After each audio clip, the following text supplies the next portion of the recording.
The UK Armed Forces community of regular and reservist service personnel and their families is approximately 10 million, of which roughly 2.8 million are veterans. This is a diverse and heterogeneous population, differing by factors such as age, gender and length of service. Most veterans leave the armed forces healthy in mind and body and do well in their future career and lives. However, some experience difficulty reintegrating into civilian life, facing housing, education, training, financial and employment problems or operationally attributable mental health disorders, including post-traumatic stress disorder. Those veterans requiring assistance may believe that civilian health professionals will not understand them, and many veterans do not register with a GP.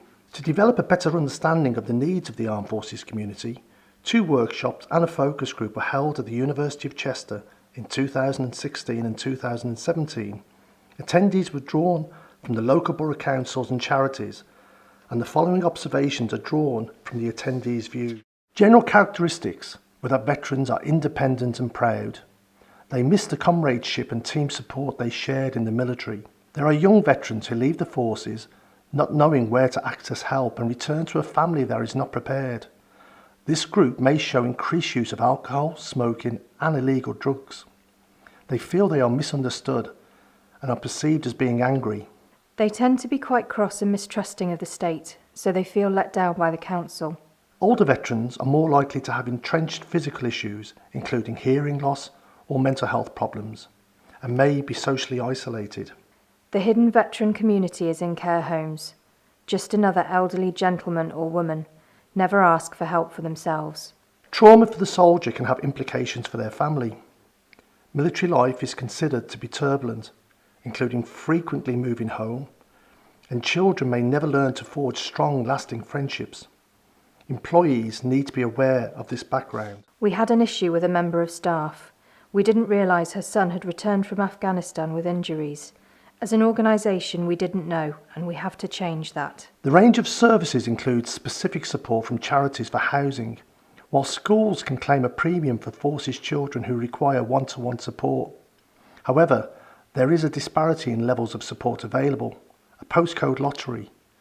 As such, veterans, especially those in deprived areas, can create their own forums. So they don't quite fit anywhere, so when they do find a place, usually something they create themselves, it reinforces this attitude that everyone has let us down.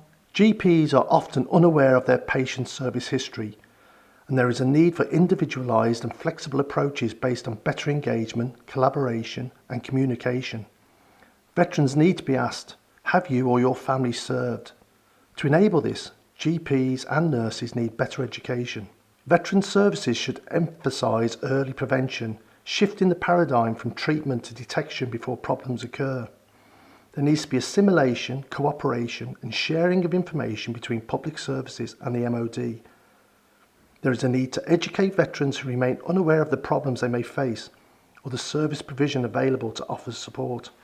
We try to focus on catching someone further upstream, so rather than wait for a veteran to have a mental health problem or debt issue, to try and get them integrated into a community that in most cases love and respects them. A single point of entry to veteran services has multiple advantages, and a Veterans Hub can provide advice on finance, social support and independent living. More research is required. Importantly, there is a requirement to utilise the untapped potential of veterans, and the rhetoric surrounding veterans must promote the positives, their strength, attributes and the benefits veterans bring to their community.